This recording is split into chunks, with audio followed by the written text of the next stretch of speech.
And I'm here with Jill Brooke. Thank you. Hello, everyone.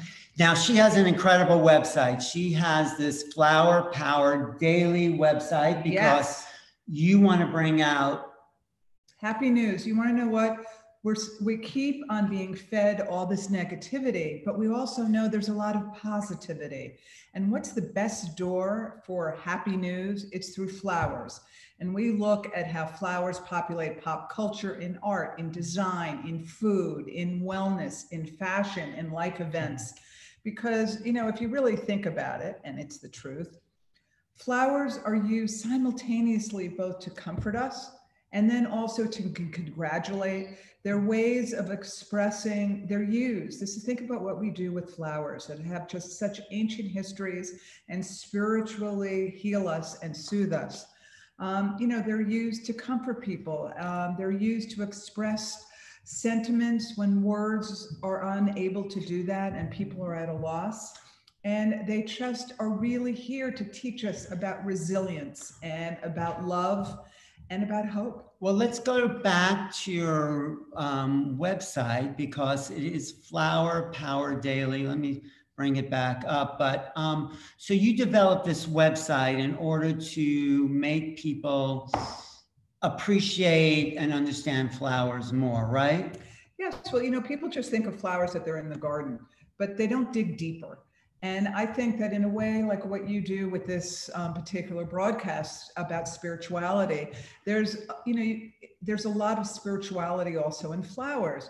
We already know how it soothes and heals, but let's just talk about basics, Alan. Here's a perfect example.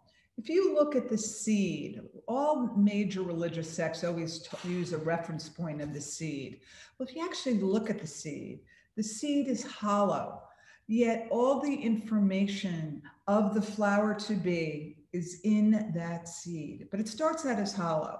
So then you have to water it in the same way in spirituality. How do we water it? We have practices, we contemplate, we think, and you water that seed, and then a life force that's in it that may be invisible to the eye, but nonetheless exists, grows and produces the most diverse variety of beauty for the world to see and appreciate. Let's go to your website because this is, and now talk about, just scroll through here and talk about what it is that we're seeing here on the website. Well, like for instance, all right, again, as we say that we are the door for happy news. So right now we did a story yesterday on the fact that it was the anniversary of the first time a Ford car was released to the public in 1903. So how have people repurposed cars in inventive ways? Well, it turns out that they make them these great floral sculptures. And that's what we did. We did a whole montage of great artists who use their cars for flower sculptures, and then of course, you know, pickup trucks that have flowers in it where they seem to be so much more inviting on a country road when you want to buy fresh flowers. Another story we did was on moonflowers, which are these special flowers inspired by the moon. And they literally only open up when the sun sets and they close when the sun rises. And, you know, we gave an instruction how to plant them. More importantly, we got the scoop on the Beatrice, Princess Beatrice wedding and what type of flowers they used and why. And we looked at how, for instance, the civil rights lion, John Lewis, most people don't know this, but it's a really lovely story. And it is about that during the Selma civil rights for voting rights for African Americans, what happened is that they had two marches that didn't go that well. But in the third one, they wore Hawaiian leis that Martin Luther King had gotten. And in a way, those flowers helped disarm people in the public to be more supportive of the cause, because flowers, as we've also seen in the Black Lives Movement, you know, are weapons of choice to disarm violence. They add a peaceful voice to anguish, and their beauty is a symbol of hope. So, that was an example of that. One of the other stories, of course, I like is the spirituality of a flower. Every day you have another story about flowers on your Every single day. website. Today, Oscar de la Renta, it was his birthday, and outside of Christian Dior and Coco Chanel, he was one of those major flower-loving designers who had magnificent gardens, and he was inspired by gardenias and how everybody loves flowers. Everybody. You want to hear a really interesting study that was done about flowers? Yeah. Sure. So people, who do all these psychological tests, as we know that in a lot of the wellness surveys, they have testing. So one of the doctors had said, okay, well, we're going to show something that someone is afraid of course, that's snakes or bears or anything, and then something that they really love, like, so that they can go back and forth to measure it. They said, all right, a picture of flowers. Well, guess what happened, Alan? What? Nobody's neutral about flowers. They're universally loved. So what would happen is that as the camera was on all the, test study participants,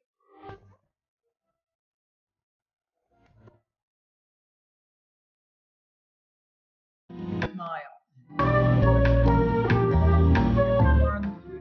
Socioeconomic places, everybody has the same response. Flowers, and that's what I think is so spiritual about flowers. You trust the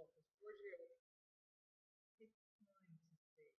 And when you, as you said earlier about, like, it's time to smell the roses, what that means is just to pause and to consider looking at a flower and look at the magnificence of it and look at the construction of it.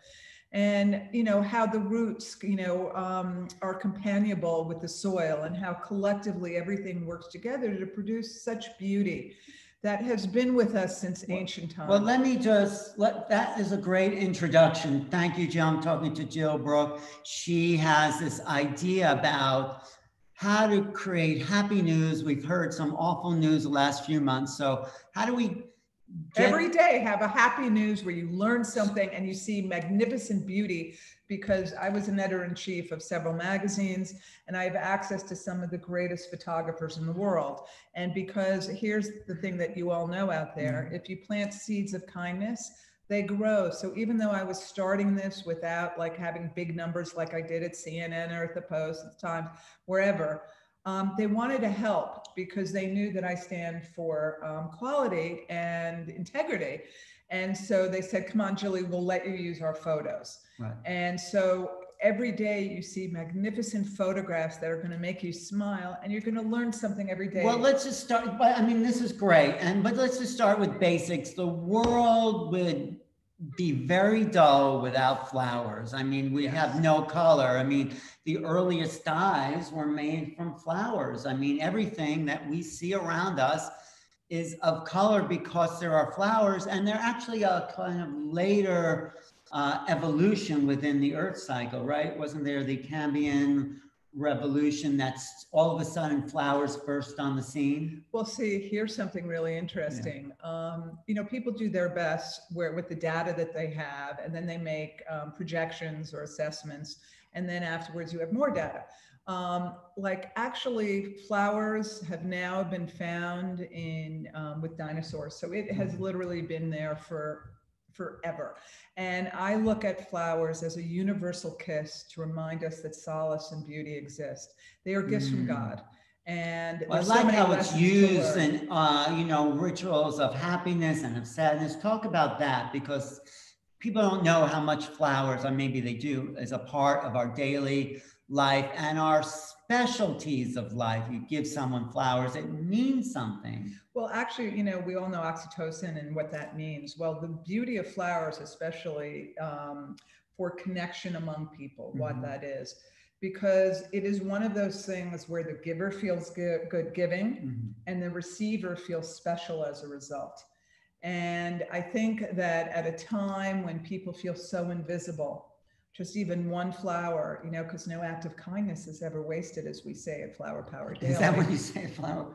Yes, it's really true. Giving a flower is an act of kindness. Absolutely. And you know what? It doesn't require money. That's the beauty of it. I mean, I think that you can, you know, no matter where you are, you can go, you don't have to travel far to see a field of flowers anywhere. Mm-hmm. And to just sit there and inhale it and really, really look at it. And that's certainly what the great artist Georgia O'Keeffe said. That's why she used to make these big, big canvases of flowers, because she wanted people to really look at the intricate construction. And you want to know what's so great also about flowers, Alan, is that, you know, one of the things that God teaches us certainly is to accept who we are and not focus all, you know, to really focus on gratitude. This is who I am here. These are the gifts that I've been given and how to work with it. But what I love about flowers also is how diverse they are. They're short, they're tall, they're big, they're small, they're thin, they're wide. They come in a whole bounty of colors. Incredible. And the smells too. The fragrance. All right. Well, we can talk about perfumes are made from flowers. Yes, yeah. absolutely. I mean, without flowers, there would be no perfume. Right. And there's certain flowers that we report on. Like, for instance, we have a wonderful piece that people have really liked, which were the 10 most fragrant flowers. What are the 10 most fragrant flowers? Well, take a guess. Roses. Which I love a rose. I mean, there's nothing you can, it's like it's a spiritual experience diving deep into a rich smell of a rose, an essential oil of rose. It's just like, we have this fabulous story that really did happen on 9/11. So I was in New York City and I went to a store, and literally which I, you know, I'm known to do. I said, can you show me the most fragrant rose that you have? Now, what you don't know is that because we like efficiency, a lot of the roses have now been bred so that they produce a lot of blooms, but as a result of that efficiency, some of the fragrance got lost. David Austin is one of the only ones that maintain that, but that means that the flowers tend to be harder to maintain and nobody wanted work. So those were the knockout roses. Well, anyway, rewinding the tape to the point is I got the most fragrant rose, and it was 9/11. And all of a sudden I had to go to a store and we're waiting in line, and I started putting the rose underneath people's faces. Wow. And they were like, oh my gosh, what is that? And it created this incredible human exchange. And then the best part, there were two best parts to the story, and it's, you know, on our website at Flower Power Daily, was that I was in this subway, and there was unfortunately this homeless woman that was sitting there with all her bags, and of course my heart ached for her. And I just wanted to do something more. And I put the rose underneath her nose, and all of a sudden there was a twinkle in her eye, and she said, I've never smelled a rose as beautiful and wonderful. Under this homeless woman? This homeless woman. And it was just this human exchange, and it was really wonderful. And then I rushed into the subway. And then it turns out that this rose, the two people next to me, when you could, before COVID, we were all crunched together. The rose had its own mission to bring happiness to people. And so it turns out that there was a nurse on one side and a teacher on the other. And he says, you know, I'm going to teach about flowers right now to my students, because it's true. They should know that. And last but not least, here's the best. So where I live, I live where the Stephen Colbert show is. And so I'm going there, and, you know, the guy from X-Men happened to have been coming in, and I said, here, smell this.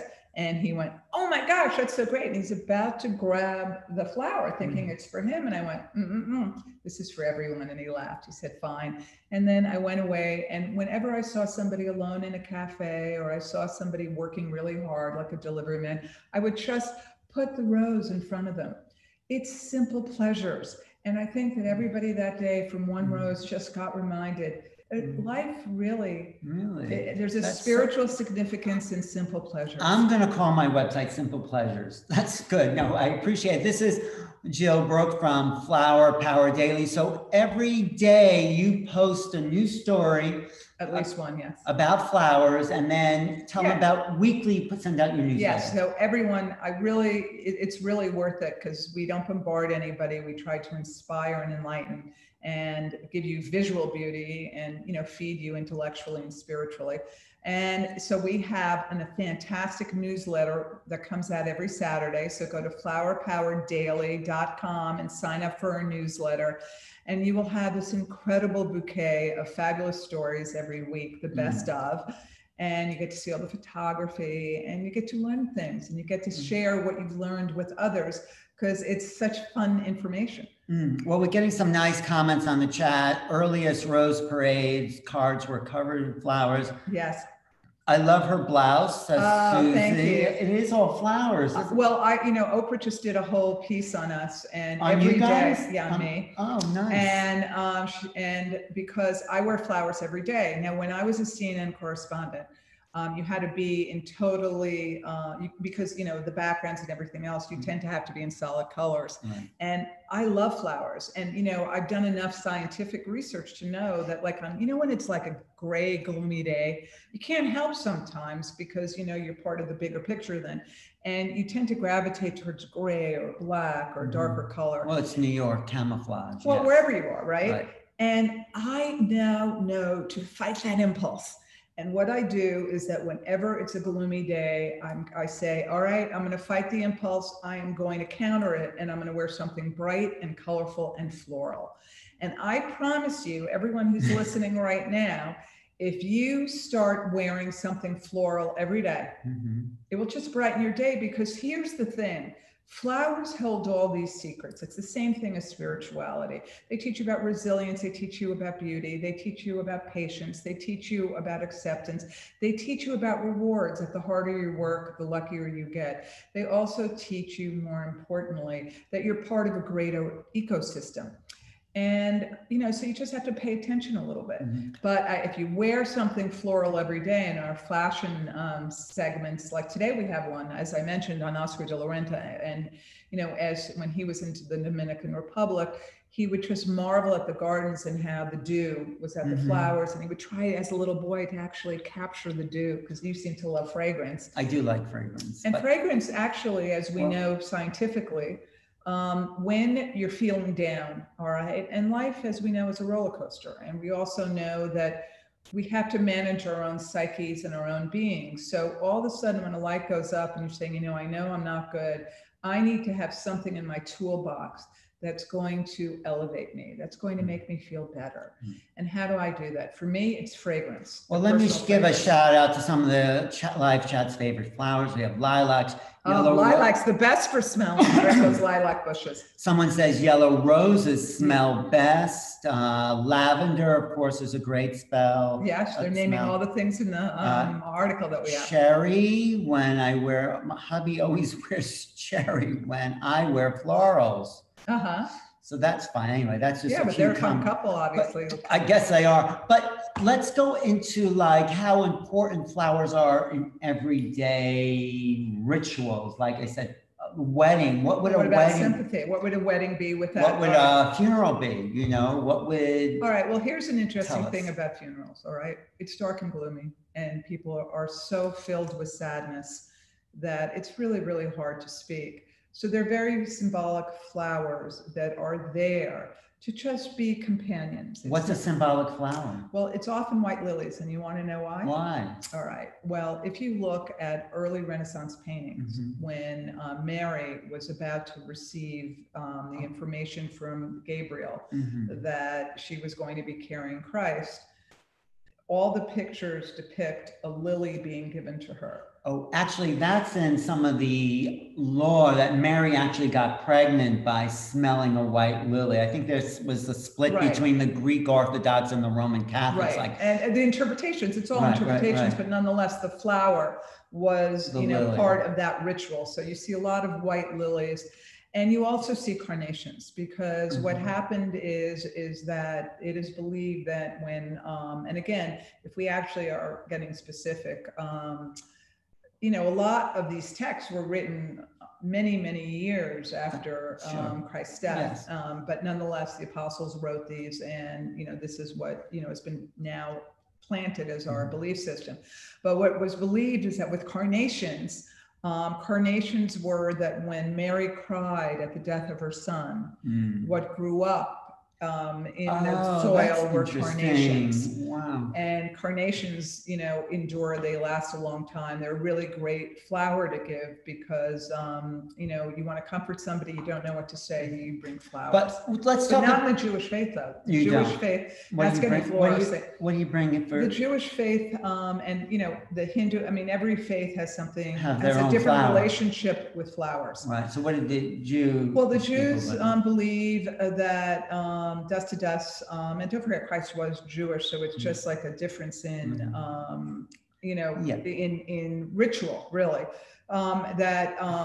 that we are all equal in the eyes of God. So you don't give flowers. Well, they don't allow it for one reason, because when you are in absolute grief, if you have lost, you've lost someone that you love, you go to a funeral home and you're vulnerable and you don't want to be told, you really have to get these lilies. You have to have a really big show. And be distracted by flowers. But also you're vulnerable. So there was a belief that since we are all equal in the eyes of God, and that at Jewish funerals, you do not have flowers, so that it was no obligation on the grieving family to then get flowers. However, as modern life has evolved, you get flowers always for a family. You send food for those who are, gathering and flowers. Let's talk about like sending someone a dozen roses if you're in love with them or something like that. Is that a dozen red roses, right? Well, each in the language of flowers, which we write about quite a bit, there is significance with the color of roses. Let's, go back. The rose, is obviously such an iconic flower. Is that the most evolved flower in the sense because of the folding of the because petals? there's levels and levels of petals. Yes. Well, let's go back. Petals? Well, no. It's been now, obviously, each year, it's like a fashion runway. There's like almost, thousands of new roses that make their debut, and then they figure out which sticks. You're like a flower historian. Yes, totally. Okay. That's what Flower Power Daily is. That's why we can write about this, because it's like your obsession. It's beautiful. I love it. What could be better to be obsessed about? Aphrodite, as we know, her son was Eros, right? Or which we now know as Cupid. And what happened is that when she saw a flower, she wanted the most beautiful flower for her son, who was named Eros. Now think of how it's spelled, E-R-O-S. Well, if you take the E from the beginning of his name and you put it at the end, you have Rose. Is that how Rose got its name, from Eros? Yes, from Eros. I didn't know way, that. way back. And there's all these like little pieces of history that people from the realize. Greek Eros to the English Rose. Yeah, we have an incredible piece on Cleopatra right now and how she used flowers for seduction. But when you send someone a dozen red roses. Okay, well that's as we know, passion, love, everything else. Because of the redness. Yeah, pink is more, that you're faithful. Yellow roses, as one of your viewers just said, of course she loves roses because yellow roses is, thankfulness and friendship. And it's orange, and then orange is that, you're effervescent and you bring such cheer to my life. We have some beautiful purple chrysanthemums out there. Yeah, those are ancient. And chrysanthemums are ancient flowers? Oh, yeah.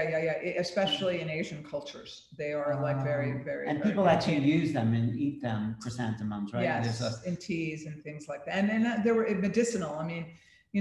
Obviously, if you just rewind the tape centuries, plants, I just read this incredible book. I've actually just read 2 books, but how literally, which, they would look at different plants and flowers and utilize them to heal different ailments. We have so much on that wellness, and and it's the same thing, whether it's fragrance or wellness.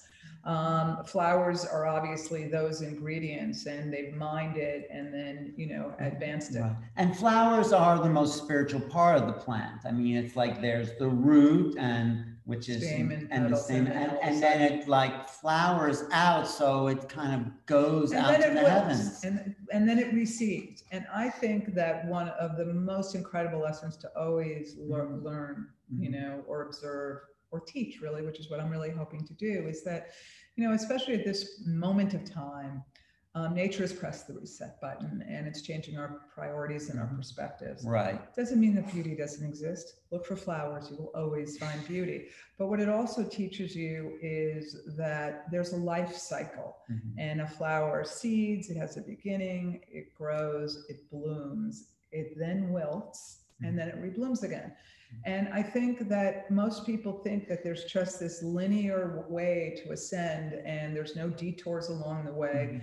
And the truth is we live life in chapters. There's a beginning, a middle, and an end, and then there's a new chapter.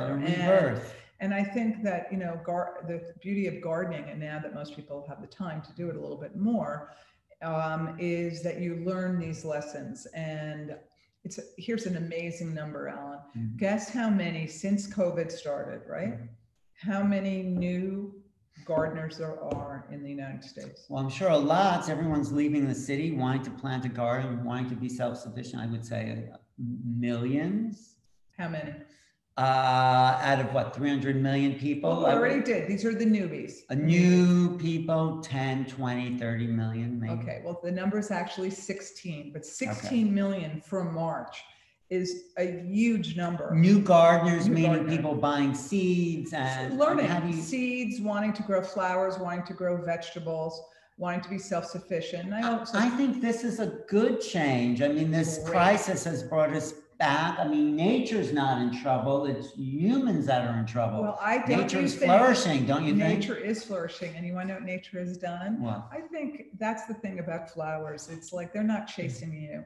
When you begin to start to get to know them, then they give you all their beauty. And I think that that's also about a spiritual practice. But what I think is really happening is that nature is also telling us that, you know what, we're not the bosses. Someone asked me to post your website is Flower Power Daily. Thank you. And please sign up for our newsletter because we work so hard on it. And I promise you'll be entertained every week. Daily.com. Flowerpowerdaily.com. And you did this because there was so much bad news. You want good news every day. There's a story on that website about flowers to lift us up. And also on our Instagram, Flower Power Daily, we keep on growing. And then get the newsletter every week. Newsletter every week is really where you get a little bit more substance because, you know, it's like, you know, the abbreviated and you get one of the pictures. I mean, imagine a world without flowers. How dull and boring and, you know. And not cheerful. I mean, I think that that's the whole thing. And I think that God loves all of us.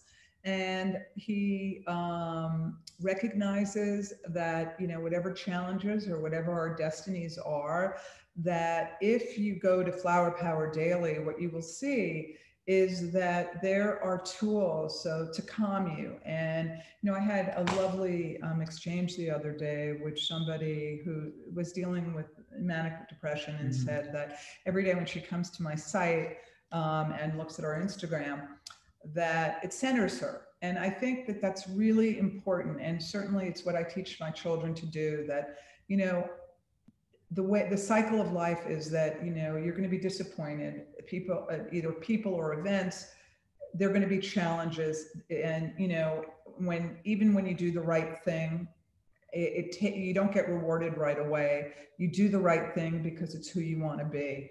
But in the interim, you have to find what the joys are.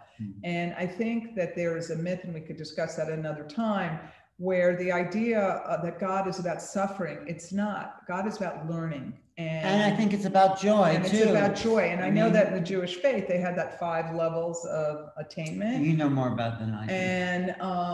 And that is the whole idea about love and joy. And the importance of, you know, giving joy to strangers, giving joy to your family, giving a flower. That you give a flower, you give joy. And the more important thing is that in the Bible it says the most important commandment is to be nice to strangers. And the best way and the most inexpensive way. Now, look, we've certainly showcased the greatest floral artist in the world. And those bouquets, as we know, at some of those events are astronomically expensive. But if you are in that economic zip code, you know, in a way, you're being able to showcase their artistry, and that's wonderful.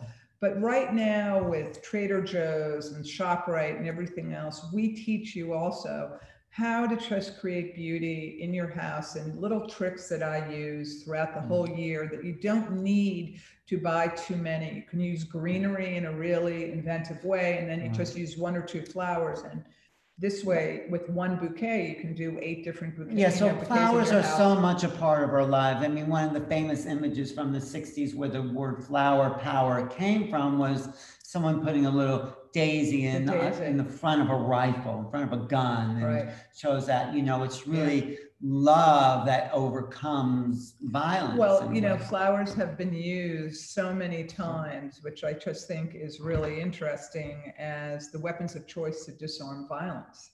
It's been used in many, many ways. I'm doing Someone a really says cool story instant gratification is a flower, smelling a flower. You're doing a whole story on what? Well, I can't like give you all the details, but basically somebody I know went into the, you know, really the bowels of Africa, and there was this particular very, very violent group. And he convinced this particular warlord that, you know, it's time to make peace. And he said, but what am I going to do if I go out right now? The militia and everybody else is just going to shoot me. How are they going to know? And my friend said, I have an idea. If you come out in your rifles with flowers in them, they will know that you're coming here peacefully. And sure enough, that's what happened. Still a dangerous situation, right? Well, yes. I think that certain people in their body chemistry are able to, and thankfully they do that, because I love writing about flowers. But, you know, in my previous life, in a previous chapter, you know, I've written about politics, and I've written about divorce, and I've written about the human condition of death. So I think that flowers have always been my solace. And well, tell me how it got started, though. I mean, so you were working as a reporter, and then where did you get the idea of putting together a whole website just devoted to this subject? Okay, well, here's the thing when you start your own business, and what I call the reinvention tour here. You know, I was at a certain age, and I don't want to be the chorus of complainers complaining about that. No, we want to complain about it. And I just said, look, here's a saying that I always say: anytime you argue with reality, you're going to lose. And I realized that I can't convince corporate America that a woman is, you know, that we have now 30 extra years of life, that women who are 50 are, you know, have a lot more to offer. As a reporter. On camera reporter. Well, even, you know, written. And also there wasn't as much reporting, you know, magazines were diminishing. So there's another key piece. There are millions of ideas that are so worthy, just like Flower Power Daily. But you have to have the funds to be able to finance it, and the belief. I've been working for 2 years on this, and now I have to hire people, and I needed a mistake fund because, you know, you're going to have tech problems and you're going to get ripped off. I call it the mistake fund. It's like in gardening, people say, oh, plant this, they're all going to bloom. You know, we're honest about that. Right. You don't know. I mean, there's a percentage bugs and animals and all that. There's a percentage that don't, but you have to go into it knowing that. And I think that when you're starting something new, but I knew that every day I would be a student. Every day I would be writing about something that I love. And my son was launched and was going to college, and he was off the payroll. And my kind husband said, you know what, you've wanted to do this always. Really? Is this something you've had in your mind for how long? For, you know, I'm a flower girl. You just loved it. I mean, you can't, you know, I've acquired this knowledge over 25 years. And so you just put everything into it, and you just said, let's go for it. And that's why we're talking today. I've known Jill for a while, and she is so passionate about this subject. And it makes people happy. And I have to tell you that, you know, that's what's the coolest thing is when people respond, and, you know, you just make people happy. And that's a nice way to, you know, approach this chapter of life right now. No, I think it's great. So if you want some happy news daily, go to Flower Power Daily, sign up for the newsletter. Sign up for the newsletter, please. And every day. Oh, and also on YouTube. A new story. Oh, someone asked about your YouTube channel. What is your YouTube channel? Flower Power Daily. Every day you do a YouTube story? No, we're not. It's interesting that you should say that, because you think I came from CNN and everything else, but I'm still a content girl, so we've really built the stories, and now once a week we're doing videos, and we're doing a really cool YouTube series coming up right now, and it's called Grow Up, trying to get your plants to behave and your flowers to behave. What do you mean that? What they just do what they want? They're sort of like wild. Well, that's the whole point. But parents still have to discipline kids, and you have to do things. Grow up, meaning we want to make you mature, grow. And here are the 5 tips for each flower. So we're creating this video series. We want our children to flower. We want everything to flower, blossom. Everybody to blossom, bloom, and give something back to the world. So I think you're giving back to the world as like a little flower yourself. Yes, your flower power daily. And your flower dress, but it's your passion, and that is like what's really blooming here. Is what you want to give the world is beauty, because what flower is not beautiful? I want to share something that also the sisterhood and friendship and how important that is. When I was starting this, and I looked at the greats. There are people who are already established. I mean, there are wonderful people, websites and things that do give you information on how to grow things.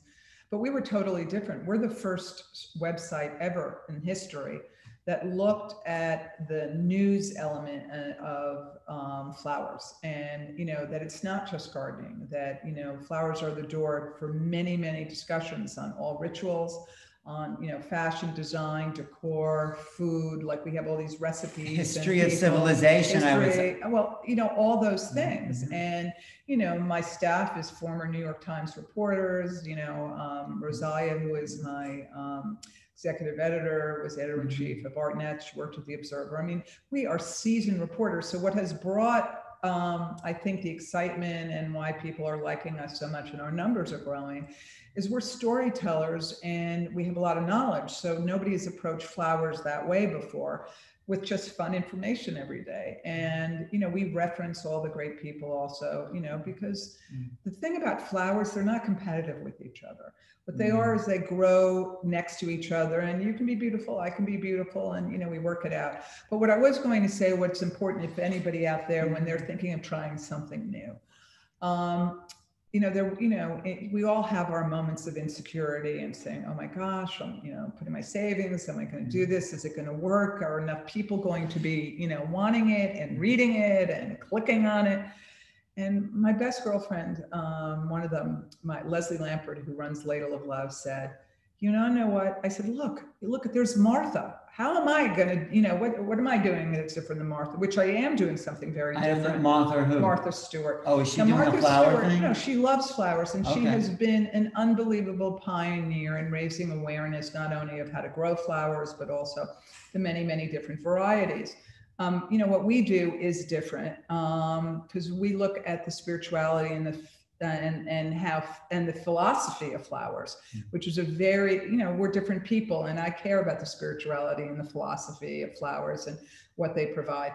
I'm not as technical and scientific, we are technical and scientific, but anyway, the point that I'm pointing out of what my great girlfriend said is, she said, Jilly, stop worrying about that. Just do what you love and do it well.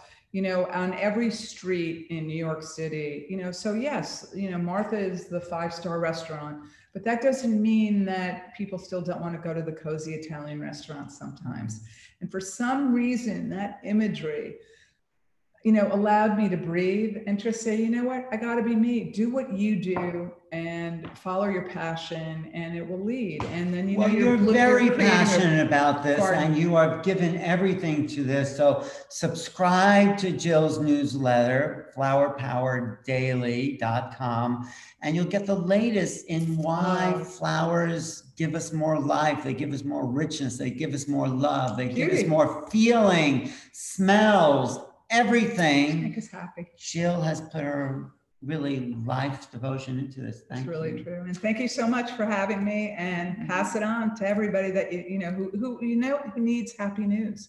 And I think that's many of us. We all need happy news. Yeah. Jill, I had no idea you were so passionate about this. Yeah, well, it's my whole life I've loved flowers. I did not know that about you. Thank you. Well, congratulations on a beautiful enterprise. Thank you. Alan Seinfeld for New Realities here with Jill Brooke, Flower Power Daily. Subscribe and stay tuned for more. And pedal on, as we say. Pedal on, really? That's our how we close everything. Pedal on. Okay. Okay, unless you're riding a bicycle, I guess. Pedal on. But okay, thanks, Jill. Talk to you soon. Thank you all for watching on the chat and whoever will see this. Alan Seinfeld for New Realities. See you soon. Thank you.